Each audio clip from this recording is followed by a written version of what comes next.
Assalamualaikum warahmatullahi wabarakatuh.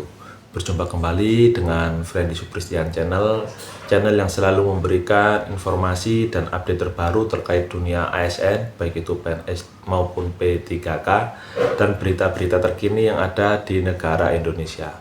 Pada kesempatan hari ini, admin akan menyampaikan beberapa poin penting terkait optimalisasi formasi P3K tahun 2024. Jadi mohon disimak baik-baik terkait untuk 6 poin penting optimalisasi terhadap formasi P3K di tahun 2024. Ini kita kutip dari jpnn.com.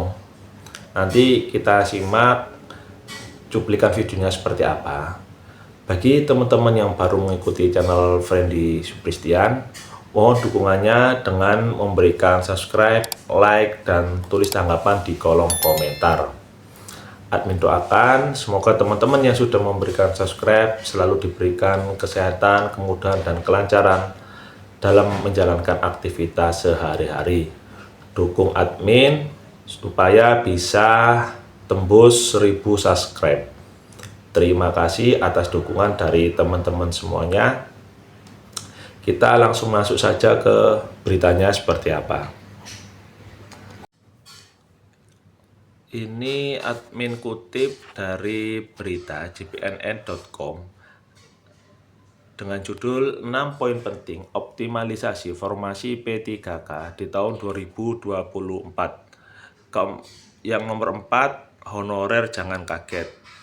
Karena memang untuk P3K di tahun 2024 di tahap pertama kemarin teman-teman sudah melakukan tes. Ini sekarang kita menunggu masih berlangsungnya tes di tahap kedua. Kepala Badan Kepegawaian Negara atau BKN, Profesor Zudan Arif Fakrullah mengatakan, Banselnas CASN akan menerapkan kebijakan optimalisasi formasi P3K di tahun 2024. Berikut ini beberapa poin penting berkaitan dengan kebijakan optimalisasi keterisian formasi P3K di tahun 2024. Jadi simak baik-baik. Yang pertama adalah honorer gagal seleksi P3K tahap pertama masih punya peluang. Dengan kebijakan optimalisasi ini, honorer yang tidak lulus P3K tahap pertama masih punya peluang untuk mendapatkan formasi. Untuk tahap pertama kemarin, semua teman-teman sudah melaksanakan tes P3K. Sekarang ini kita masih menunggu masih berlangsungnya untuk tes P3K di tahap kedua. Berapa jumlah honorer gagal seleksi tahap pertama yang masuk daftar optimalisasi tergantung berapa banyak formasi kosong pada seleksi P3K tahap 2. Yang nomor 2 adalah diisi ranking terbaik dari pelamar prioritas. Kepala BKN Profesor Zudan Arif menjelaskan mekanisme pengisian formasi kosong pada seleksi P3K tahap 2. Banselnas CASN akan mengisi formasi kosong dengan honorer tidak lulus P3K tahap pertama dengan mencari ranking terbaik sesuai kriteria pelamar prioritas.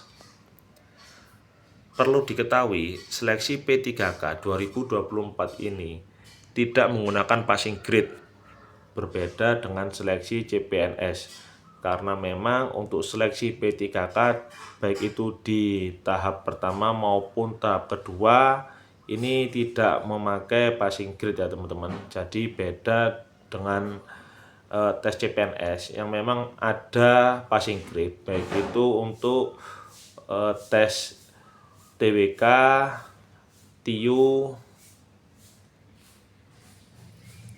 itu ada passing grade-nya masing-masing. Dengan demikian, jika formasi kosong ternyata sedikit, maka kuota honorer pelamar prioritas gagal seleksi P3K tahap 1 yang masuk gerbong optimalisasi juga sedikit. Yang nomor 3 adalah menunggu hasil seleksi P3K tahap 2. Para honorer prioritas harus bersabar karena pasti kebijakan optimalisasi diterapkan sesuai tahapan pengumuman kelulusan P3K tahap kedua. Optimalisasi P3K 2024 tidak bisa dilakukan saat ini karena seleksinya masih berproses. Sedangkan optimalisasi CPNS sementara berjalan, terang Profesor Zudan. Karena pada saat sekarang ini kita masih menunggu jalannya untuk proses seleksi P3K di tahap kedua.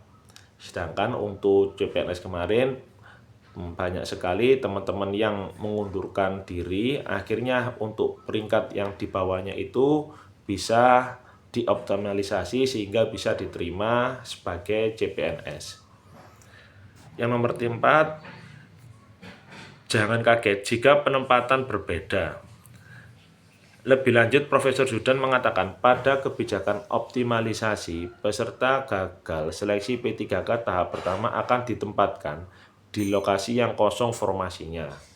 Jadi, honorer pelamar prioritas seleksi P3K tahap pertama jangan kaget apabila penempatannya tidak sesuai dengan formasi awal yang dilamar.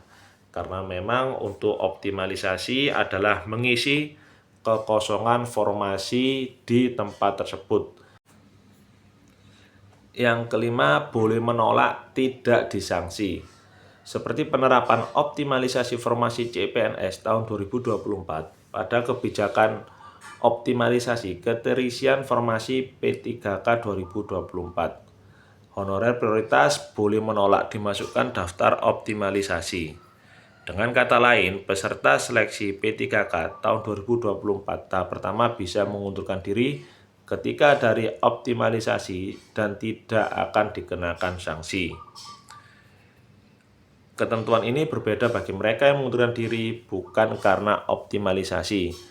Peserta akan dikenakan sanksi tidak boleh ikut seleksi CASN, CPNS atau P3K 1 kali periode ke depan. Karena memang untuk tahun ini banyak sekali teman-teman dari CPNS itu yang mengundurkan diri karena optimalisasi untuk penempatannya tidak sesuai dengan yang dilamar oleh teman-teman CPNS. Profesor Zudan mencontohkan terdapat 1967 CPNS 2024 yang mengundurkan diri karena tidak cocok dengan lokasi penempatannya. Masih diberikan kesempatan ikut seleksi tahun depan. Itu karena kelulusan mereka hasil optimalisasi. Profesor Zudan menegaskan surat BKN nomor 1272/BMP 0101/SD D tahun 2025 tentang penjelasan tambahan tentang sanksi bagi pelamar ASN yang mengundurkan diri masih berlaku. Itu artinya bagi pelamar yang dinyatakan lulus tahap akhir seleksi di lokasi berbeda dengan lokasi yang dilamar sebagai hasil optimalisasi kebutuhan atau formasi, kemudian mengundurkan diri sebelum ditetapkan nomor induk pegawai atau NIP tidak dikenakan sanksi. Namun kata Profesor Zudan, jika pelamar yang dioptimalisasi ke lokasi berbeda mengundurkan diri setelah ditetapkan nomor induk pegawai atau NIP, pelamar tetap dikenakan sanksi sesuai Permenpan RB nomor 6 tahun 2024 pasal 58 ayat 2 tentang sanksi bagi ASN tahun 2024 yang mengundurkan diri. Yang nomor 6, tidak tertampung optimalisasi jadi P3K paruh waktu. Kepala BKN Profesor Zudan menjelaskan, apabila setelah kebijakan optimalisasi diterapkan, tetapi masih banyak pelamar prioritas pada seleksi P3K tahap 1 yang tidak mendapatkan formasi, maka diarahkan ke menjadi P3K paruh waktu. Karena memang untuk regulasi terbaru kemarin bahwa seluruh honorer yang sudah masuk ke database wajib diangkat untuk menjadi ASN, baik itu P3K penuh waktu maupun P3K paruh waktu. Jadi Teman-teman harap bersabar karena memang seluruh teman-teman yang sudah terdata dalam database BKN pasti akan diangkat menjadi ASN. Oleh karena itu, Profesor Zudan menyatakan setiap instansi pusat maupun daerah harus mengusulkan pengangkatan P3K paruh waktu agar BKN bisa menetapkan pertimbangan teknis atau pertek nomor induk pegawai. Pemda wajib mengusulkan pengangkatan P3K paruh waktu ke BKN. Tanpa usulan itu, kami tidak bisa menetapkan NIP P3K-nya, kata Profesor Zudan.